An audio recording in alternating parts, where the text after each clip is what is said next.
Welcome to the FCPS Expectant Parent Workshop. We hope that you'll find this presentation informative and helpful as you begin to plan for your growing family. Here's what we'll be discussing during today's presentation. We'll review the types of leave that may apply to you, such as short-term disability, family medical leave, and leave of absence, and their eligibility requirements.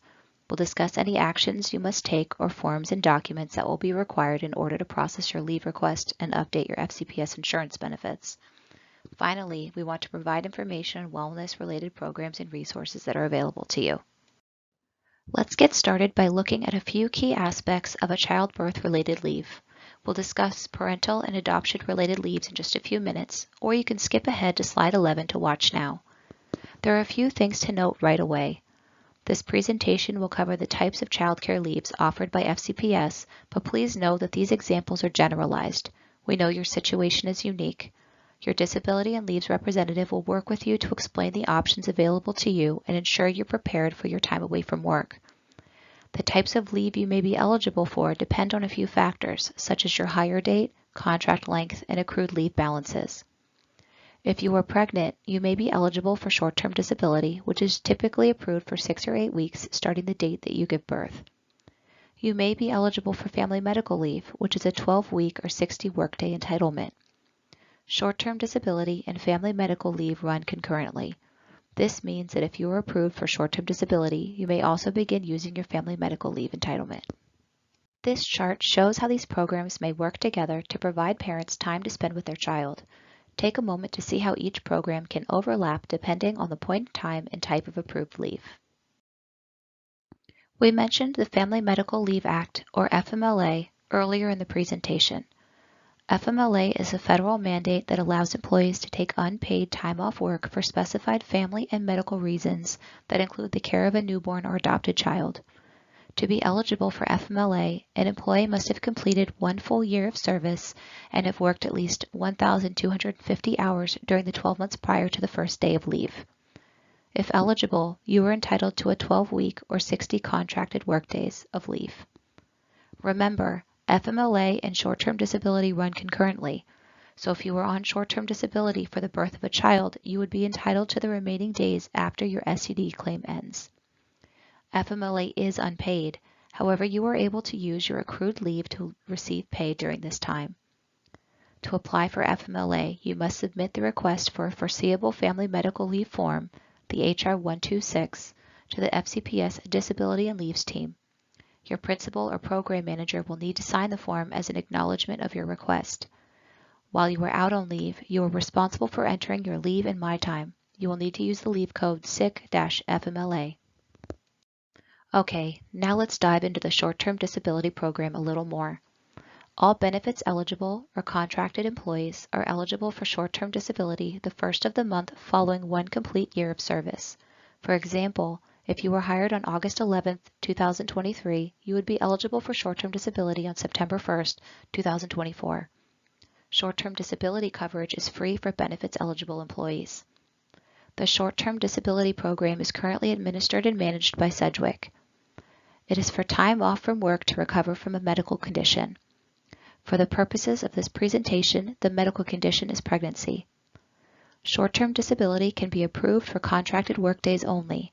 Non-work days aren't counted, such as holidays or other non-contracted days, such as winter, spring, and summer break. Before your short-term disability pay begins, you must meet a 20-workday elimination period. The elimination period counts towards your overall approved short-term disability period. Depending on your contract length, the elimination period may be about 4 weeks of your approved 6 or 8 week short-term disability period. During the elimination period, you will utilize your accrued leave balance. If there is no leave to use, then these days are without pay. On the 21st workday, you will begin to receive short-term disability pay. Here's how short-term disability would work with a pregnancy claim. 30 days prior to your anticipated due date, you'll want to contact Sedgwick to start a short-term disability claim. If you are placed on bed rest, you will also want to call Sedgwick. Their phone number can be found on the last slide of this presentation or on the FCPS website. Sedgwick will assign you a case manager, and that case manager will work with you throughout your short-term disability claim. Once you give birth, you will want to contact your case manager from Sedgwick to report the delivery date.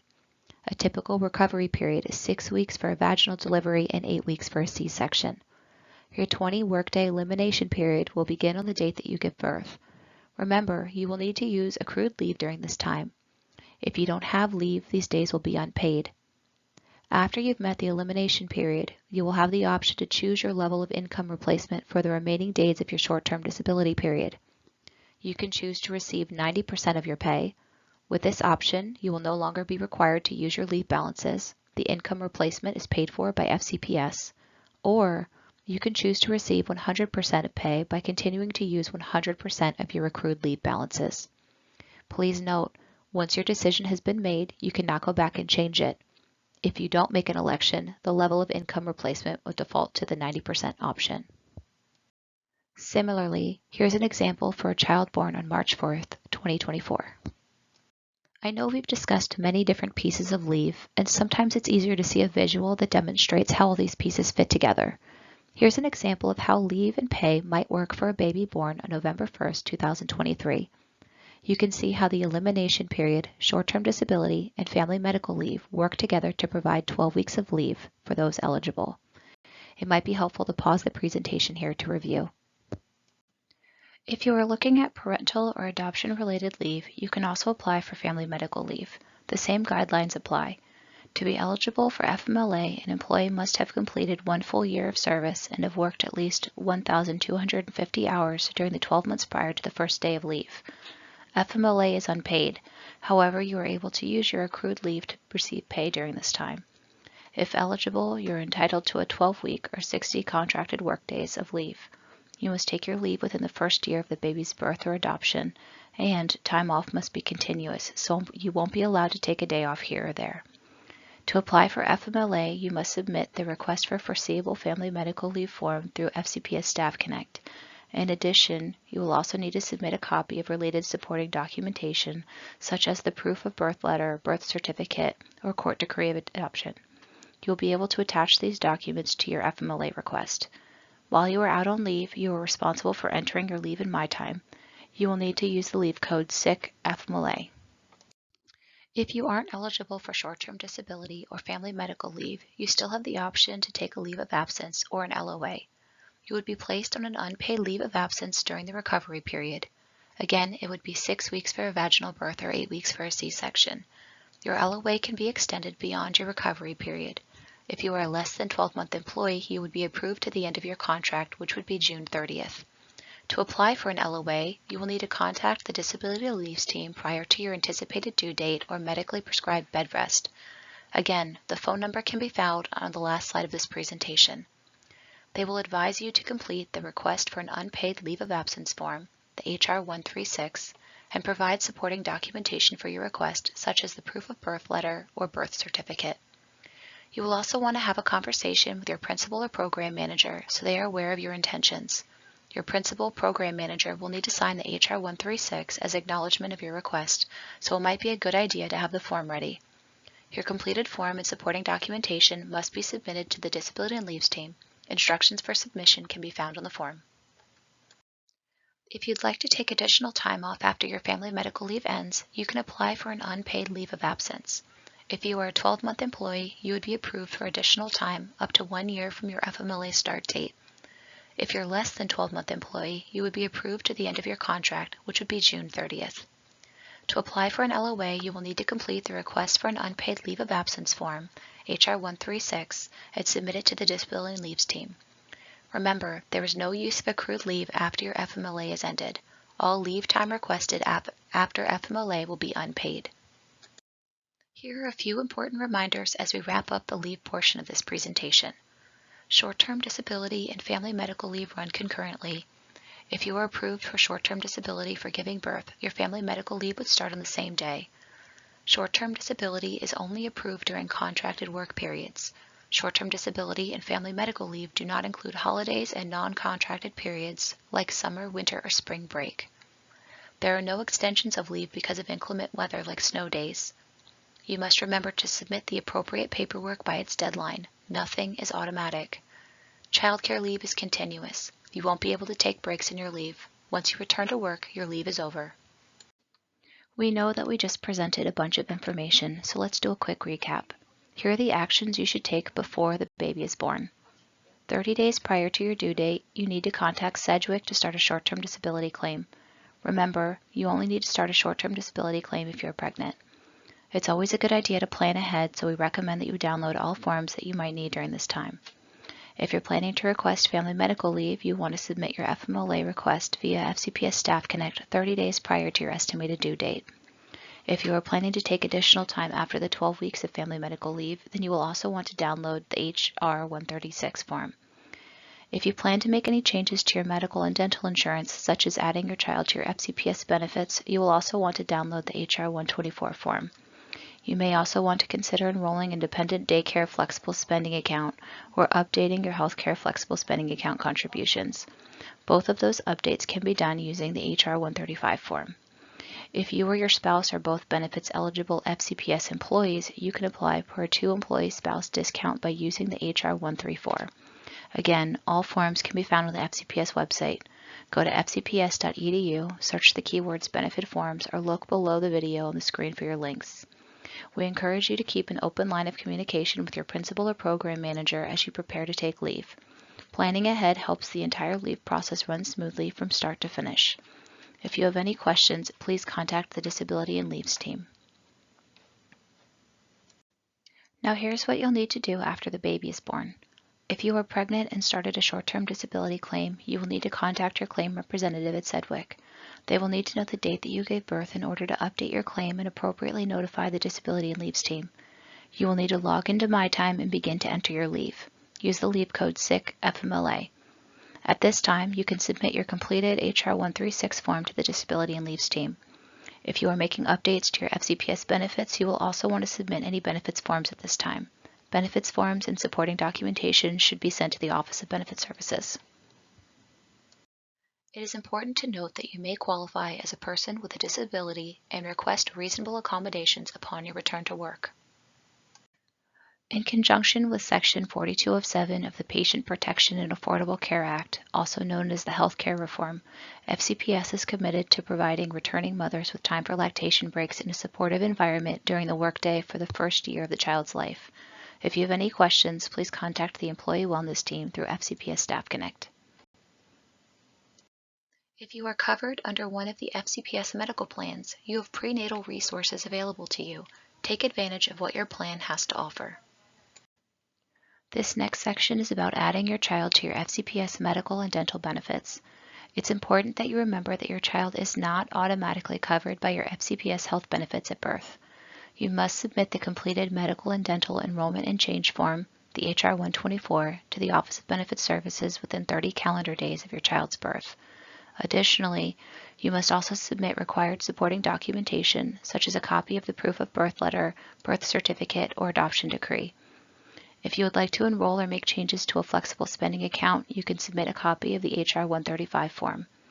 If you and your spouse are both FCPS employees, you may want to consider applying for the reduced health insurance premium rates. To do so, you must complete the two-employee spouse deduction form. These forms can be found on the FCPS website. Go to fcps.edu and search keywords benefit forms. We've also posted the links below the video on your screen. All forms and supporting documentation should be sent to the Office of Benefit Services through email at FCPS Staff Connect or fax to 571-423-5000. Please don't hold on to paperwork while you wait for your birth certificate or Social Security number, as you may miss the 30 calendar day deadline. The proof of birth letter is acceptable until the birth certificate is available. If you're currently covered under an FCPS health plan, you will have to elect whether to continue your benefits while you are on a leave of absence. Your Disability and Leaves representative will discuss your options with you, but it's a good idea to plan ahead. If you choose to continue benefits while on LOA, you will be responsible for paying your benefit premiums. You will pay the ACA premium rate until the end of the calendar year. FCPS subsidizes the employee portion only.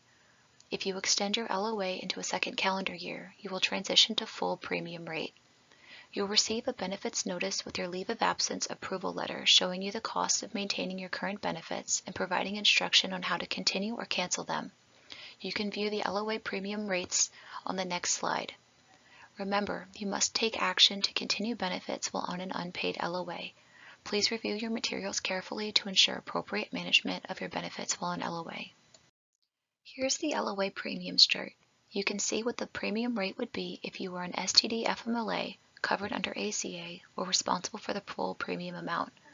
Again, you will receive a benefits notice with your leave of absence approval letter showing you the costs of maintaining your current benefits and providing instruction for how to continue or cancel your benefits while you are on leave. If you didn't elect to continue your benefits during FMLA or an LOA, you may want to re-enroll upon returning to work. You have 30 calendar days from your return to work date to re-enroll in benefits. Your benefits will not automatically restart upon your return to work.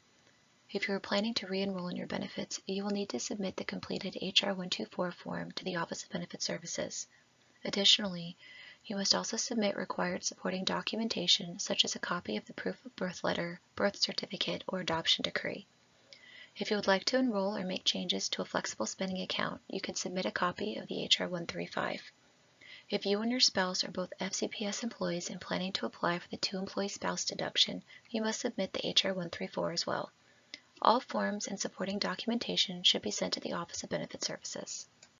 The FCPS Employee Wellness Program promotes initiatives that enhance the overall health and well-being of FCPS employees. Lactation break time support provides returning mothers with a designated private space to pump during work hours. You and your principal or program manager collaborate on an appropriate schedule that best fits your needs while ensuring the needs of the department are met. If you are interested in this support, you will need to complete and submit the lactation time request form to your manager 30 days prior to your return to work. The Employee Assistance Program, or EAP, is a concierge-style service that's free to use 24/7 for all FCPS employees and their household members. Services include, but are not limited to, things like confidential counseling sessions, work-life balance specialists, and help finding a childcare provider or pediatrician. You can have up to 6 free counseling sessions per event per year.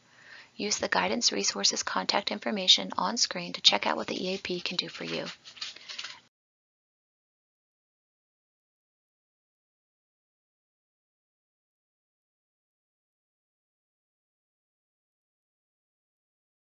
For additional information about anything we've covered today during the presentation, please refer to FCPS policies and regulation or contact the appropriate office for assistance. You can also visit the FCPS Time Away from Work webpage to view additional details about disability and leave programming. Thank you for watching this presentation. We hope that we were able to provide you with the information you need during this exciting time. Last but not least, here's a glossary of all the acronyms and forms we've covered today. Please use this as a quick reference as needed.